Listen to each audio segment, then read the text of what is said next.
Malaikat bertanya, kasih tahu, saya sudah titip sama gurunya. Tanya gurunya DDI Matonging itu.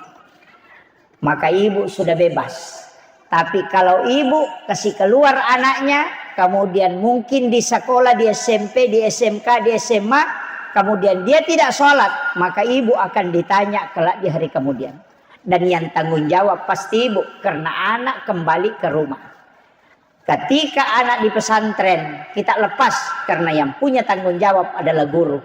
Makanya guru dan pembina di DD ini adalah orang tua kedua. Yang semestinya orang tua kedua inilah yang barakahnya luar biasa. Itulah sehingga kita mengajarkan, di Ahlus Sunnah mengajarkan, baik Nahdlatul Ulama, DDI, Asadiyah mengajarkan anak-anak itu kalau salaman dengan gurunya, dia cium tangan. Bukan hanya mencium punggung tangannya, tapi kadangkala mencium telapak tangannya. Inilah yang banyak orang mengkritisi karena mereka tidak paham ilmu berkah. Apa maknanya? Kenapa kita mencium telapak tangan guru kita, mencium punggung tangannya? Pada hakikatnya bukan tangan yang kita cium. Apa yang kita cium itu adalah sanad berkah ilmu yang bersambung sampai ke baginda Rasulullah Sallallahu Alaihi Wasallam. Bagaimana cara memahami tangan guru kita yang kita salami itu adalah tangan yang pernah bersentuhan dengan tangan gurunya. Di mana tangan gurunya itu pernah bersentuhan dengan tangan gurunya. Yang gurunya itu nanti tembus sampai kepada sahabat Nabi, di mana sahabat Nabi tangannya tembus ke baginda Rasulullah Sallallahu Alaihi Wasallam. Kalau kita di DDI, di sini ada Andre Gurutta. Beliau ini pernah bersentuhan langsung dengan tangannya Andre Gurutta Kiai Abdurrahman Ambodalle.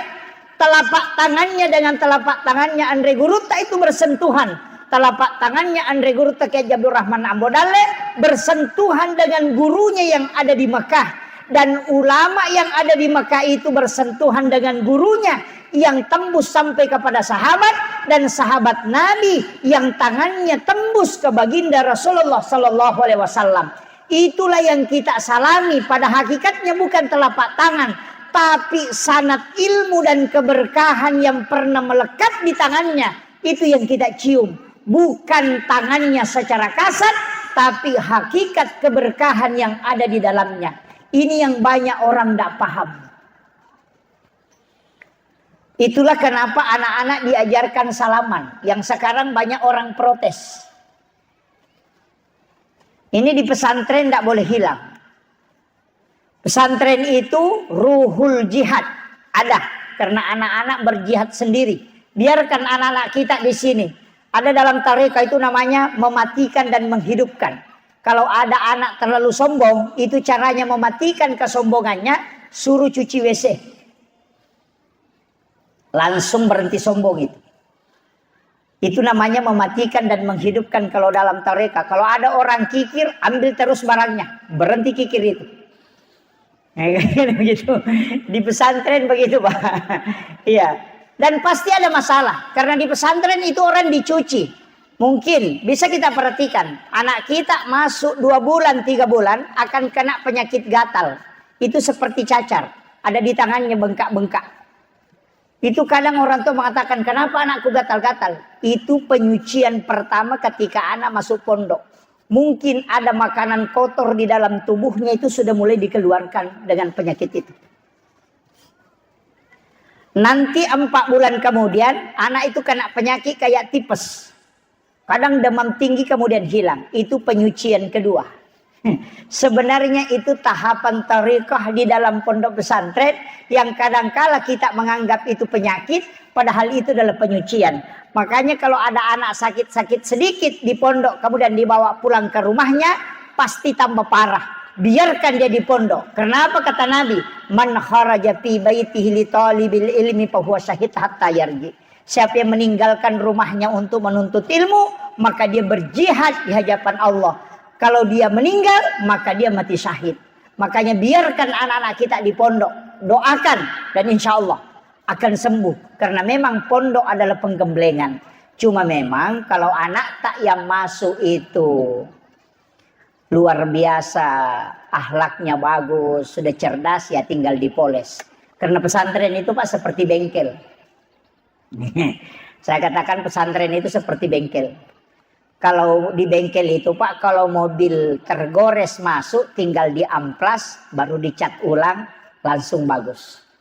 Tapi kalau mobil penyok yang masuk nah mau diamplas tidak bisa. Nah, makanya ada anak di pesantren itu memang dicubi pi baru mau sadar. Nah, sebab kami metu tu anak-anak Pak mau pakai kere-kere, ken rimon roki maroca. Nih ada. Nih kotu dango ko kadere rapak ya kok bisa dena jandela rapak. Ken rimon roki maroca. Di mana dia duduk di situ kacau. Memang ada begitu. Dan itulah tantangan mengajar di pondok. Makanya saya sampaikan ini yang sebenarnya anak-anak kita, saya tadi mengatakan pendidikan Allah yang ditanamkan melalui Rasulullah itu butuh waktu 23 tahun. Maka anak kita mestinya 23 tahun belajar agama. Mulai dari RA tadi, Madrasah Ibtidaiyah, kemudian masuk SMMTS, masuk MA, perguruan tinggi. Nah, 2 sampai S2 kalau belajar agama insya Allah. Itu sudah mantap karena 23 tahun. Tapi kalau tidak bisa minimal 6 tahun. Anak kita di sini MTS kasih sampai MA. Nah paling sedikit modalnya di pesantren itu. Dena tapusin nawa-nawaya anak tak. Karena memang dia pasti sholat. Kalau di rumah belum tentu sholat. Tapi kalau di pesantren pasti sholat di masjid. Dan berkahnya luar biasa. Saya hanya ingin sampaikan Pak Bu. Ini pesantren luar biasa. Luas lahannya saya tadi tanyakan hampir 3 hektar. Dan masih ada tanah kosong di belakang ternyata. Insya Allah bisa sampai ke gunung nanti itu pondok ini. Itu sampai ke gunung sana. Pondok ini harus terus mendidik anak-anak kita luar biasa. Ada yang dapat beasiswa ke Jepang. Ada yang di Amerika di Harvard University. Kemudian ada di Al-Azhar Kairo Mesir. Itu luar biasa. Ini pondok pesantren. Cuma di pesantren itu tidak nampak anak-anak kita. Saya bisa jamin Pak, kalau ada di pesantren ini di DDI Matonging, anak-anak punya kecerdasan di bawah rata-rata, kita katakan anak ini sebenarnya tidak pintar. Mungkin ranking 10 terakhir. Kalau dia tinggalkan pondok ini kemudian mendaftar di sekolah di luar, insya Allah dia masuk 10 besar di luar. Artinya apa? Yang paling rendah di pesantren itu bisa bersaing ketika di luar. Apalagi yang sudah hebat memang di pesantren ketika dia keluar. Itu dipastikan itu. Kenapa? Karena di pesantren ini harus punya orang otak ganda. Belajar agama, belajar umum. Semua dipelajari. Apalagi kehidupannya. Berjuang sendiri. Dia mandi sendiri, pergi makan sendiri. Dan pembayarannya saya dengar tadi 450 ya. Sedikit sekali. Coba bayangkan Ibu, beli nasi kuning di luar berapa harganya? Nasi kuning di luar itu kalau beli berapa harganya? Ya dibungkus 10.000. Coba dibagi itu Pak. 1 bulan anak 3 kali makan. Hanya 450.000. Berapa 1 kali makan itu? Iya.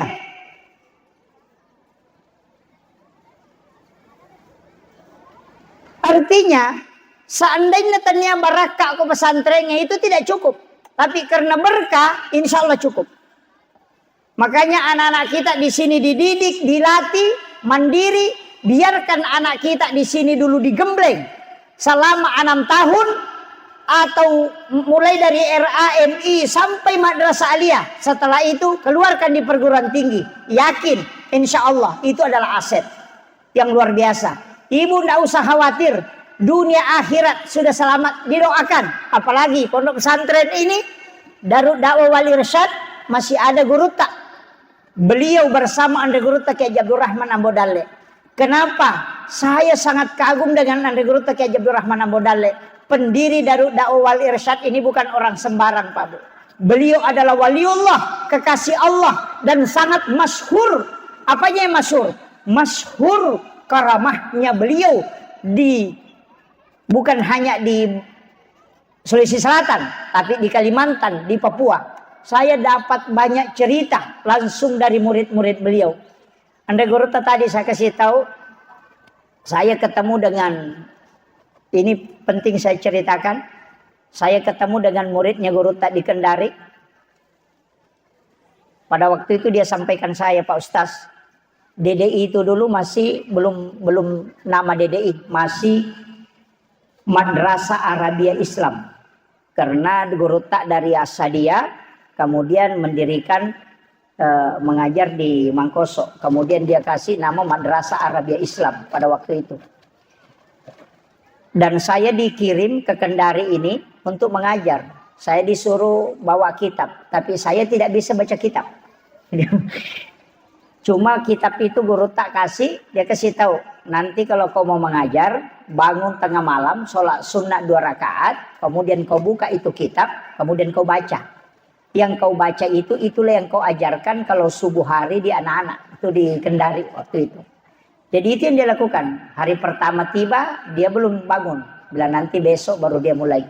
Besoknya baru dia bangun dari tidur, sholat sunnah 2 rakaat di kamarnya. Apa yang dia bilang? Pas saya buka kitab yang dikasih ke Andre Gurutta, Pak Ustaz. Pas saya buka kitab, itu Gurutta duduk di depan. Jadi di Kendari itu di dalam kamarnya, katanya saya buka kitab, langsung ada Gurutta duduk di depan. Dan dia yang bacakan itu kitab. Dia sampaikan ke saya, jelaskan ini maknanya. Kemudian setelah itu, dia bilang, cukup sampai di situ saja. Kau ajarkan nanti subuh. Besok lagi kau lanjutkan. Sampai kitab itu khatam. Andre Gurutta itu setiap dia buka, itu ketemu dengan Andre Gurutta Kiai Abdul Rahman Ambodale. Ternyata ada hal, Pak Kiai, insyaallah. Selamat datang kami ucapkan ke Bapak Kiai Teguh Rahmanto, Instruktur Nasional Pendidikan Kader Nahdlatul Ulama Indonesia dari Surabaya.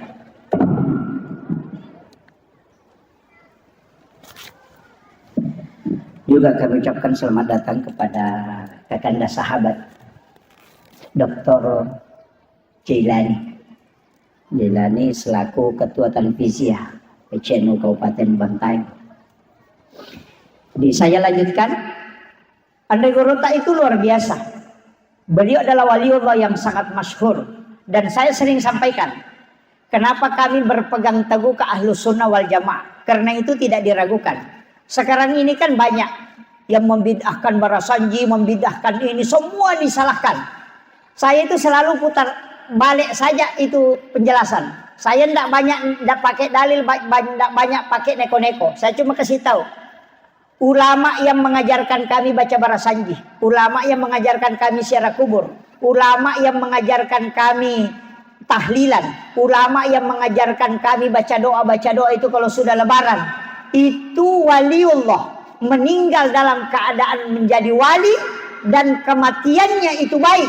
Dan beliau itu punya karamah. Pasti seandainya Barasanji, baca doa, tahlilan, ziarah kubur yang seperti itu dibenci oleh Allah dan Rasulullah, tidak mungkin dia jadi wali. Tapi kenapa yang diajarkan itu, diajarkan ini, ajarkan baca Barasanji, ajarkan baca tahlilan, ajarkan, justru beliau jadi wali. Berarti itu bukan dibenci oleh Allah dan Rasulullah. Itu disukai oleh Allah dan Rasulullah.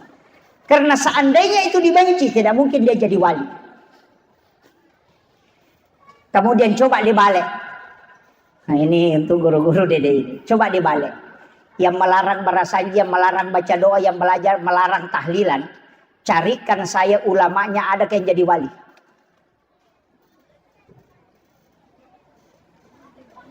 Kalau ada, baru kita bisa ikuti. Mana yang punya karamah seperti karamahnya Andre Gurutta Kiai Abdul Rahman Ambodale. Tidak mungkin beliau dikasih karamah kalau bukan wali. Dan wali itu yang punya karamah. Dan tidak mungkin dia menjadi wali seandainya dia tidak dicintai oleh Allah. Dia adalah kekasih Allah. dan berarti amalan yang dia lakukan ikuti itu, karena itu tidak salah. Karena berkat amalannya itulah mereka keluar maulid, mereka keluar Isra Mi'raj yang selama ini semua orang bid'ahkan. Yang pihak-pihak sebelah ini selalu mengatakan bid'ah masuk neraka.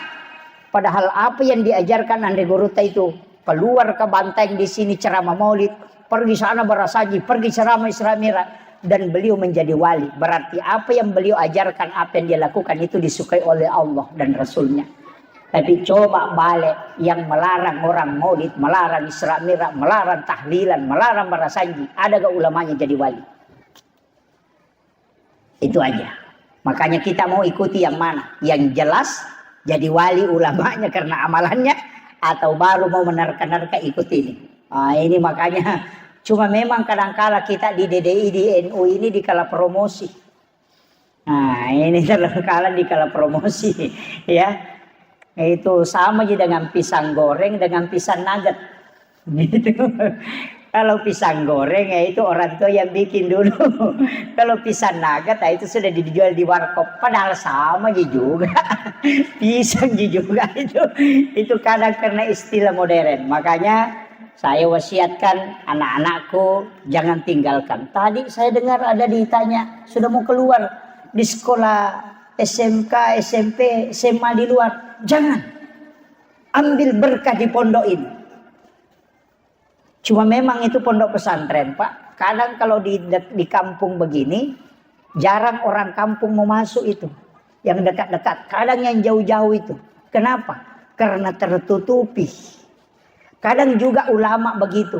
Ulama kita yang ada di kampung itu kadang kita tidak perhatikan. Nanti kalau ada ulama dari luar baru kita taksimi, kita perhatikan. Kenapa? Karena kita terhijab dengan ulama yang ada di kampung kita. Padahal mestinya kita mengambil barakah di situ. Makanya saya paling jengkel itu kalau ada ulama kampung dikasih duduk di belakang, baru kita yang ulama pendatang ini disuruh duduk di depan. Itu jadi masalah. Kenapa? Karena memuliakan orang yang jauh, mestinya yang membimbing umat adalah ulama kita yang ada di sini. Tapi kadang-kala tidak dipakai. Karena ada juga istilahnya ulama kita dulu. De nagaga bangku matara koki wanuna. Itu istilahnya ulama dulu. Dia itu gagam bangku matara koki wanuna. Artinya tidak ada parang tajam ketika dia di dalam sarungnya. Nah kadang-kala ulama di kampungnya itu tidak dipakai. Nanti keluar baru dipakai. Setelah di luar baru ilmunya dipakai. Kalau di kampung kadang orang terhijab. Demikian juga dengan Rasulullah. Banyak orang yang hidup di sekitaran Nabi pada waktu itu. Tapi dia terhijab. Nah, makanya mampukah kita memisahkan itu? Makanya di tahu Bantengi, di tahu Bulukumbai, yang ada anak tak di sini. Jangan keluarkan. Saya minta simpan anak kita di sini. 6 tahun belajar. Jangan keluar. Kemudian pondok pesantren ini. Saya tadi kasih tahu. Pembina yang sempat sama saya di hotel, adakan pengajian di pondok biar 1 kali 1 bulan untuk orang tua santri. Penting anak-anak diajarkan agama dan kededian, tapi lebih penting orang tuanya. Kita pas sekolah itu matonna, Pak mawatato tuh kok anak-anak bawa mas sekolah agama, pas sekolah itu matonna. Panggil orang tuanya, bikinkan grup pengajian di pondok ini. Nah, nanti ibu-ibu yang masuk, orang tua wali santri yang masuk pengajian, belajar ilmu ahlus sunnah wal jamaah di sini. Kemudian bisa juga bersedekah untuk pondok. Bukan main Bu, kalau ibu bisa kumpulkan donasi 100.000 saja 1 bulan 1 orang tua santri. Kalau 700 orang tua santri di sini berarti berapa? 70 juta. 70 juta uang bisa masuk, itu bisa 1 gedung, 1 kelas. Kalau ibu siapkan 1 kelas, anak-anak belajar di dalam, guru mengajar, kita dapat pahala double. Pahala gurunya mengajar, pahala santri yang belajar, digabungkan, dikasih kepada siapa? Yang membangun kelasnya. Karena tidak mungkin ada belajar di situ anak-anak, tidak mungkin ada guru mengajar kalau tidak ada kelasnya. Itulah kenapa orang yang membangun madrasah pahalanya lebih besar dibanding guru yang ada di dalam. Sama nih orang yang membangun masjid. Nabi katakan siapa yang membangun masjid di dunia karena Allah, maka akan dibangunkan istana di dalam surga. Tidak dikatakan siapa yang menjadi pengurus masjid. Ia membangun masjid. Jadi kalau ada orang rajin membangun masjid tapi tidak sholat, ada rumahnya, cuma tidak masuk.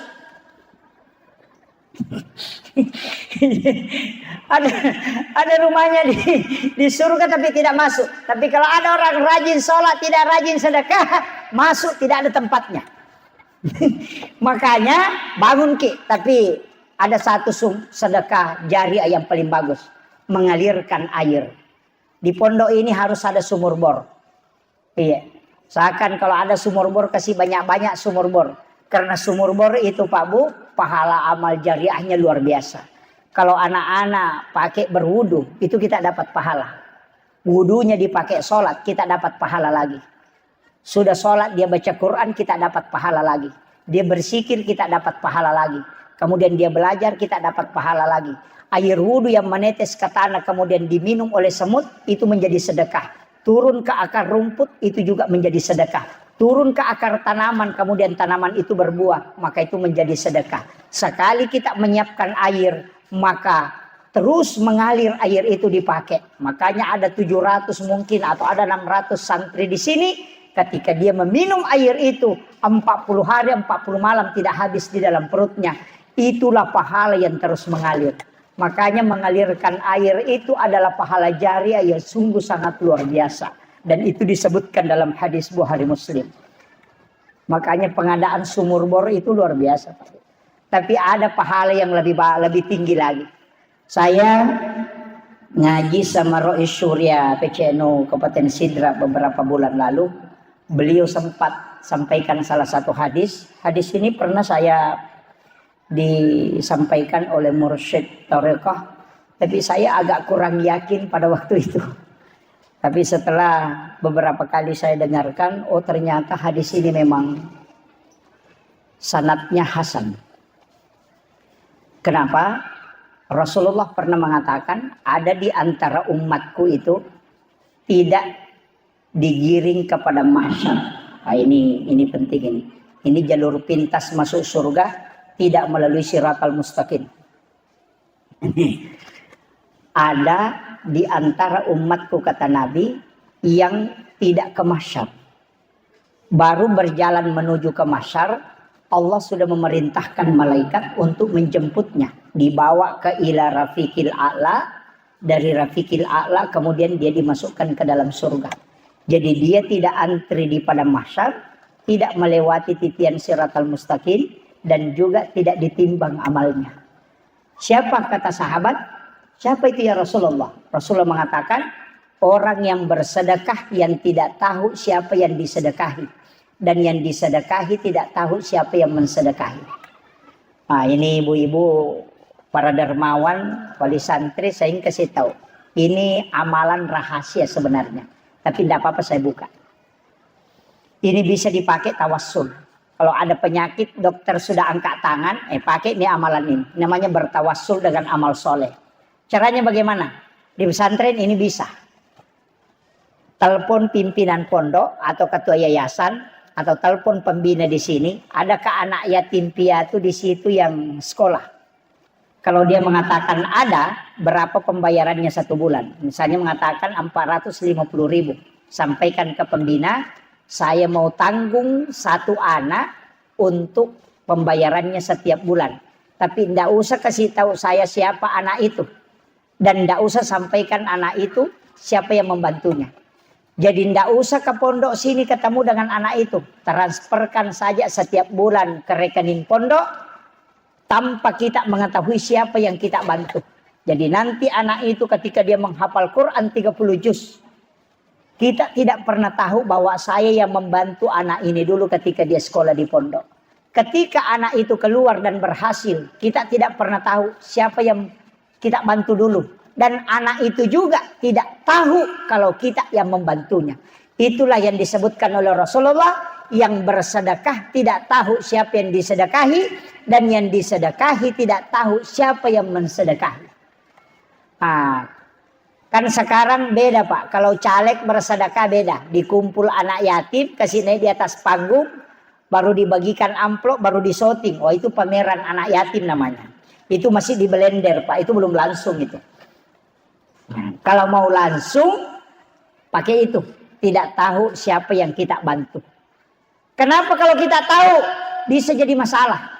Ya ko isangi maka do, madeceng anak nayano, ya moro besak bantu. Ini.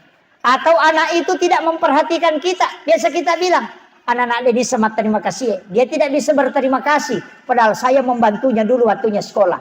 Tapi kalau kita tidak tahu, itulah amalan yang kata Nabi. Orang itu baru berjalan menuju ke mahsyar. Allah memerintahkan malaikat untuk menjemputnya. Tidak usah dia antri di mahsyar. Bawa ke ila rafiqil a'la. Nanti dari situ dia masuk ke dalam surga. Itulah jalur istimewa yang bisa ditempuh. Tapi hanya orang yang bersedekah yang tidak tahu siapa yang disedekahi. Saya mau tanya ibu-ibu di sini, sudah ada sedekah begitunya Bu? Bu? Belum ada? Giliran besok atau nanti sebentar minta nomornya pembina yayasan, ketua yayasan atau guru. Kalau mau bersedekah setiap bulan, cari anak yatim atau anak yatim piatu. Atau anak kurang mampu, tidak usah tahu siapa namanya. Kita bantu dia sekolah. Anak itu mengaji, anak itu sholat. Kita selalu dapat transferan pahala. Di hari kemudian kita akan dimudahkan oleh Allah. Tanpa berkumpul lagi di mahsyar menunggu. Barisan pertama di padang mahsyar itu menunggu 3000 tahun baru bisa dihisap. Nah kita kira-kira di barisan mana? Ini makanya saya ingin sampaikan tadi itu. Pondok ini jangan biarkan. Kalau saya sering mengatakan pondok pesantren tidak usah terlalu berharap untuk keluar membawa proposal. Orang tua santri itu bisa bagi-bagi berkah di dalam. Iya. Bisa kalau bikin bangunan, bikin lelang. Semen 1 sak, semen 10 sak. Bisa itu. Apalagi kalau ada wisuda begini. Apalagi tadi kalau bikin pengajian, usahakan. Bikin pengajian, bina orang tua wali santri. Karena jadi masalah sekarang Pak. Kadang anak-anak kita bina, tapi orang tuanya tidak memahami ajaran Ahlus Sunnah wal Jamaah. Tidak memahami ajaran yang diajarkan di DDI. Makanya bukan hanya anak kita di pesantren, tapi juga orang tuanya. Cuma guru kita bilang begini Pak Bu. Kalau anak kita sudah di pesantren, sebenarnya hati orang tuanya juga sudah di pesantren. Ya, pikirannya juga sudah di pesantren. Ibu-ibu kalau tinggal di rumahnya pasti memikirkan anaknya di sini. Iya kan? Mikirkan anak, mikirkan ini berarti kalau anak sudah ada di pesantren, berarti hati orang tuanya juga sudah ada di pesantren. Tapi kalau anaknya di luar pesantren, pasti orang tuanya hatinya tidak di pesantren. Jadi ibu mau pilih mana? Keluarkan anak sekolah di luar, hatinya tidak di pesantren, anaknya belum dijamin. Tapi kalau di dalam sini pasti sholat. Karena dipukul sama gurunya kalau tidak sholat. Kalau di luar belum tentu. Nah anak itu menjadi musuh. Akan melawan kita kelak di hari kemudian. Anak itu Bu amanah, titipan. Ada 3 titipan Allah. Yang pertama Allah titipkan anak. Yang kedua harta. Yang ketiga suami. Pasangan. Istri. Kita boleh memilih 2. Tapi 1 tidak boleh dipilih. Kita boleh memilih titipan Allah berupa suami, kita boleh memilih. Yang saya mau persuamikan ini, yang tinggi, yang putih, yang begini, bisa. Kita pilih. Istri juga begitu. Kalau kita mau beristri, yang saya mau peristri begini, begini, begini, bisa kita pilih. Tapi kalau anak, tidak bisa dipilih. Itu titipan yang langsung diterima. Tidak bisa kita bilang, saya mau anak yang mancung, hidungnya tinggi, putih, besar. Sekalinya lahir, matanya sempit, kulitnya hitam. itu kan gitu. Nggak bisa. Kenapa? Karena itu titipan Allah yang tidak bisa kita pilih. Dan itu adalah amanah. Ingat, anak adalah amanah. Maka jangan pernah katakan dia adalah milik saya. Tapi katakan ini adalah amanah yang dititipkan oleh Allah. Maka titipkan dia di jalan agama Allah. Supaya engkau kelak menjadi jalur untuk kita mendapatkan surga. Luar biasa anak-anak kita sekolah. Karena ada syafaat itu Bu. Kebaikan yang dilakukan oleh anak, orang tuanya dapat. Guru-guru juga dapat. Ini luar biasa. pahala Andre Gurutta Kiai Abdul Rahman Ambodale itu berjalan terus. Makanya ulama kita mengatakan Gurutta itu tidak wafat, tidak meninggal. Dia hidup. Ilmu-ilmu yang dia ajarkan hidup. Murid-muridnya yang mengajarkan, mengamalkan ilmunya itu hidup. Inilah berkahnya pondok pesantren. Inilah berkahnya Andre Gurutta. Makanya saya sebenarnya tidak bisa banyak bicara kalau DDI. Saya kadang terharu melihat karena ulama kita itu luar biasa. Makanya saya wasiatkan ke orang tua, tadi itu tirakat yang saya sampaikan, kirimkan Fatihah anak-anak kita ketika dia belajar di pesantren. Bahkan ada ulama mengatakan khusus malam Jumat bacakan Fatihah 41 kali. Insya Allah anak itu dikuatkan ruhnya untuk jiwanya untuk belajar di pondok pesantren. Ini penting saya sampaikan ini. Untuk anak-anak kita, untuk para orang tua wali santri. Berpisahlah dengan anak kita di dunia karena dia menuntut ilmu. Nanti di akhirat kita akan tersenyum, akan bergembira, akan senang karena aliran pahala akan terus mengalir kita dapatkan. Lebih baik kita menangis hari ini karena anak-anak kita berpisah dengan kita, dia di pondok, daripada kala di hari kemudian kita menangis karena kita di alam kubur tidak ada yang mendoakan. Kalau di DDI anak tak sekolah, masih sekolah anak tak ke DDI, pasti ini lo doang ngiko mati. Pasti ini lo doang ngiko mati. Karena diajarkan mendoakan orang yang meninggal. Tapi ada paham, kalau meninggal selesai persoalan. Namun bacaan natalaki deto, didoakan tidak lagi, selesai. Meloki gamate yang lupai. Nah, anak-anak kita di sini diajarkan amaliyah untuk mendoakan orang tua. Yang paling utama ketika dia selesai di masjid sholat, dia mendoakan orang tuanya. Jadi barakka lupu tulita lolongan. Makanya siapa yang mengeluarkan anaknya dari pesantren kalau belajar di pondok begini, kemudian dia keluarkan sebelum dia tamat misalnya dalam SMA, madrasah aliyah, sebenarnya dia adalah orang yang merugi. Angka nak kirimah pahala tolo ilolongan itu tiba-tiba bisa berhenti karena anak kita keluarkan. Dan saya tidak jamin kalau di luar. Mungkin di Banteng ini obat-obat terlarang belum ini ya, kayak narkoba. Tapi kalau di kampung saya di Sidrap, wah itu bahaya. Makanya solusi terakhir yang bisa kita tempuh adalah jalur pesantren. Karena anak-anak di dalam itu terjaga dari lingkungan. Semua langkahnya anak-anak di pesantrennya adalah ibadah. Dan ibunya yang panen itu selamanya. Makanya ini penting saya wasiatkan. Itu saya tadi terharu melihat anak-anak kita yang hafal khatam 30 juz. Saya mengatakan ini orang hebat bu. Karena dia belajar juga. Pelajari semua pelajaran umum. Sekaligus dia bisa khatam 30 juz. Itu anak istimewa itu. Tapi saya yakin orang tuanya itu luar biasa. Doanya dan yang paling luar biasa adalah guru-gurunya. Itu paling luar biasa. Jadi ini guru-guru yang mengajar di pondok ini, insya Allah berkahnya terus mengalir. Dan ia tuh pakkafala Qur'an nge simak na kampung. Ya nang kamu pakkafala aku tuh kampungnya pak, mabelai abalai. Beliau ini adalah anak-anak kita, ini adalah Al-Quran berjalan. Itu barakahnya luar biasa. Penghafal Al-Quran itu adalah azimatnya kampung. Ya nang kamu ke KAMPOTTA insya Allah. Maka pondok pesantren ini adalah benteng. Saya terharu kemarin ketika masuk di kampung Lasepang ini bahwa ternyata kampung ini adalah kampung yang didatangi para ulama-ulama, para wali-wali Allah dulu. Makanya di kampung ini ada barakah. Ajak lalo tapatat dengi barakah atau pandrita atau ke kampung. Saya titip ke Nahdlatul Ulama, saya titip ke Dede Darul Dakwah Wali Irsyad, anak-anak kita. Kampung ini jaga dengan amalia-amalia para ulama ahlus sunnah wal jamaah. Jangan pernah tinggalkan itu. Ajak terselewi. Walaupun orang mengatakan kalau ada yang melarang maulid, biarkan dia larang. Kita tetap maulid. Dia larang maulid, kita amalkan.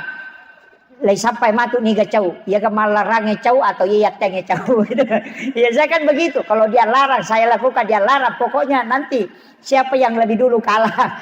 Ternyata capek juga melarang. 3 tahun dia larang. Tidak berhenti orang, dia sendiri yang berhenti. Saya bilang berarti oh memang kita harus istiqomah. Itulah tantangan. Angka pesan Gurutta kali sidendreng.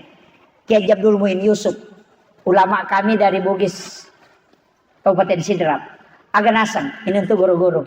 Makre Gurutta, iya ko mareppa nombo, angkana turatta. Iya ko demu mareppa de gagaratta. Itu pesan Gurutta. Kalau engkau sudah sibuk mengurusi agama, mengurusi pesantren, berarti kau sudah bermanfaat. Tapi kalau ada orang tidak ada kesibukannya, tidak ada gunanya itu. Rupumi itu. Makanya setiap agama ini harus ada tantangan. Ya matoro nasa Gurutta. Maka dia kong kadece mujama na nadegaga tantangan na salay bawan. Maka mo katawan di jamay. Tapi ya kong kadece mujama ng katantangan na aja mo salay berjuang kok. Magay. Karena di situ engkau akan diangkat derajatmu. Itu pesannya guru kita. Makanya saya pegang itu. Yan ang kagaga maraji-raji tantangan na dew salay, maka iyan ang pesan na Gurutta de maka suka. Makanya perjuangan begitu, di pesantren begitu. Kalau gaji manipa, jangan. Di pesantren itu ada berkah. Kenapa? Yakin. Saya dapat satu hadis, itu yang saya pegang waktunya di pesantren. Jangan pernah bersedih, jangan pernah berputus asa, jangan pernah berkecil hati. Kalau kau mengajarkan ilmu Allah, kemudian kau misalnya digaji tidak sesuai dengan yang semestinya, aja memaselang, magai, maka dina bitta Allah akan menutup pintu supaya rezekimu tidak keluar. Tapi hati-hati ketika engkau melakukan satu pekerjaan, tidak semestinya kau digaji sekian, tapi kau mengambil gaji yang banyak, bayaran yang banyak, maka Allah akan membuka pintu sehingga rezeki itu akan keluar. Nah, makanya memang Pak, saya perhatikan betul juga ini memang. Kalau mengajar di pondok, kadang gajinya 500.000. Nah, pembeli sabun itu tidak cukup. 500.000 satu bulan. Tapi kenapa dia bisa cicil motor, dia bisa juga sekolahkan anaknya? Karena Allah tutup pintu rezeki sehingga tidak keluar. Anaknya sakit, cuma beli bodres, langsung sembuh. Kalau anak anggota dewan sakit, obatnya dari Singapura. 1 juta. Bang bisa sembuh. Kenapa? Karena Allah bukakan. Makanya saya pernah diwasiatkan, nak, hati-hati dengan 2 pekerjaan.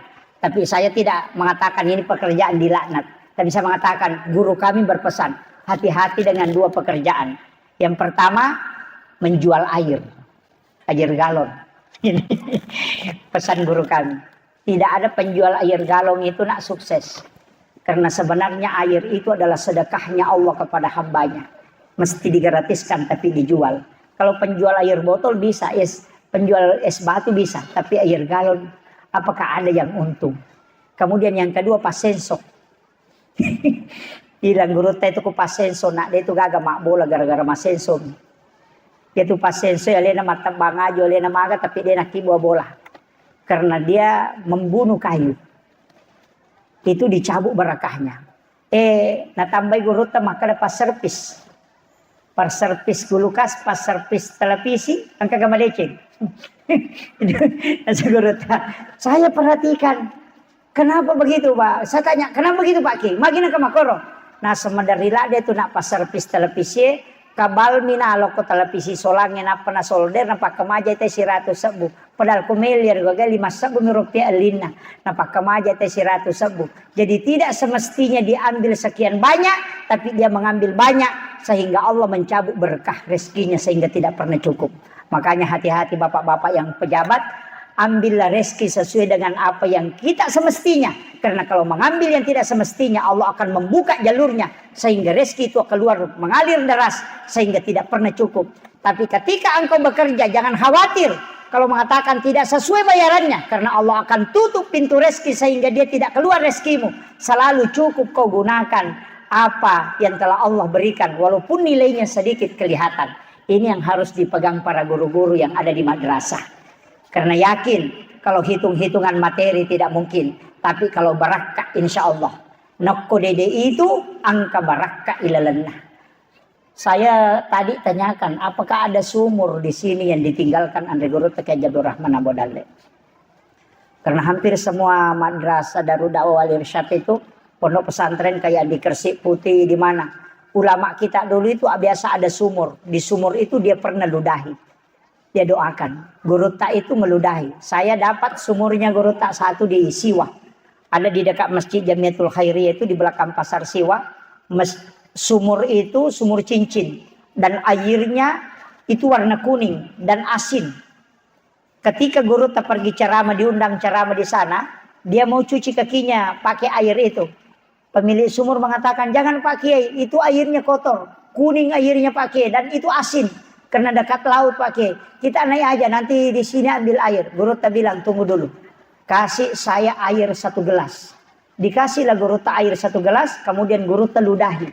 Kemudian dia tumpahkan ke sumur itu, baru dia kasih tahu pemiliknya. Ini sumur jangan kau buka kecuali besok. Tutup dulu, besok baru kau buka. Pas dibuka besoknya, airnya langsung jernih dan asinnya itu hilang. Sampai hari ini sumur itu, airnya itu, itulah masyarakat ambil dulu. Tapi setelah banyak sumur bor, baru ditutup kembali. Itu barakahnya para ulama. Micu putena walie, mencaji bisa merubah air yang keruh menjadi jernih. Dari mana kita bisa dapatkan orang kalau seperti itu kalau bukan wali-wali dan para kekasih Allah. Dan itulah pendiri Darud Dakwah wal Irsyad. Itulah yang kita pegang. Karena ingat, masuk surga itu bukan hanya syafaat Rasulullah, tapi bisa melalui syafaat para ulama. Dan ulama kita jelas benderanya. Andre Gurutta Kiai Jadur Rahman Ambodali adalah waliullah. Maka siapa yang berpegang ke DDI, maka berpegang kepada kekasih-kekasih Allah. Dan ingat, itu adalah jalur bisa ditempuh untuk mendapatkan surga Allah. Karena Nabi mengatakan masuk surga itu bukan hanya syafaatnya Rasulullah, bukan hanya syafaat Al-Quran, tapi syafaat para ulama. Ini yang penting saya wasiatkan. Maka wasiat saya terakhir, tajagaiwi ya sikolata, tapunaiwi. Jangan katakan DDI yang punya sekolah. Kita semua orang tua santri as-sikolata tuh ya. Anak-anak kita belajar di sini, berarti ini rumah kita. Aja biar kami bolata, dia nama cantik. Bangun rumah ini dengan baik. Kalau pondok pesantren butuh dana untuk pembangunan, kita patung-patungan. 1 sak saja, ke 700 santri, 700 sak cik dibangun aja itu ke 700 nisa. Itu artinya gampang saja kalau kita ingin membangun madrasah ini. Gampang saja kalau kita ingin membangun pondok ini. Karena itulah amal jariah. Ajak lalu sama seke, karena tidak ada orang kikir yang dikenang ketika meninggal. Mereka tanaiki, angka gak tahu seke mati, angka gak tahu tarikong gak tahu seke mati. Pernah lihat orang menangis kalau orang kikir meninggal? Pernah? Tidak. Yang biasa orang menangis itu ketika yang meninggal itu adalah orang dermawan. Makanya jangan kikir, karena kikir itu paling tidak disuka. Biar orang kikir tidak suka sama orang kikir. Itu saking jeleknya orang kikir. Makanya bikinlah sedekah subuh, rutinkan, masukkan ke pondok. Khairul mal ar-rijalun soleh. Sebaik-baik harta yang dimakan oleh orang soleh. Anak-anak kita makan makanan, dia pakai mengaji, dia pakai sholat, dia pakai belajar. Itu adalah harta yang kita gunakan untuk al-jihadu fisabilillah. Itu luar biasa. Saya kira ini yang penting saya wasiatkan. Tidak banyak, tapi saya hanya ingin tadi titip bahwa anak-anakku yang belajar di sini jangan tinggalkan pesantren. Kita memang harus berjihad, melawan kemalasan, melawan kebosanan, tapi insya Allah ujungnya ada barakah. Iya lagi napa ma pesantren, nama atau ma pesantren BARAKKA'NA Gurutta. Makanya anak-anak yang tidak pintar takzim kepada guru, takzim kepada ulama. Ia mau bau mui liman atau pandrita yang kebarakah melolongan. Guru-guru kita yang ada di sini, cium tangannya guru-guru nak. Saya sering mengatakan 3 hal ini.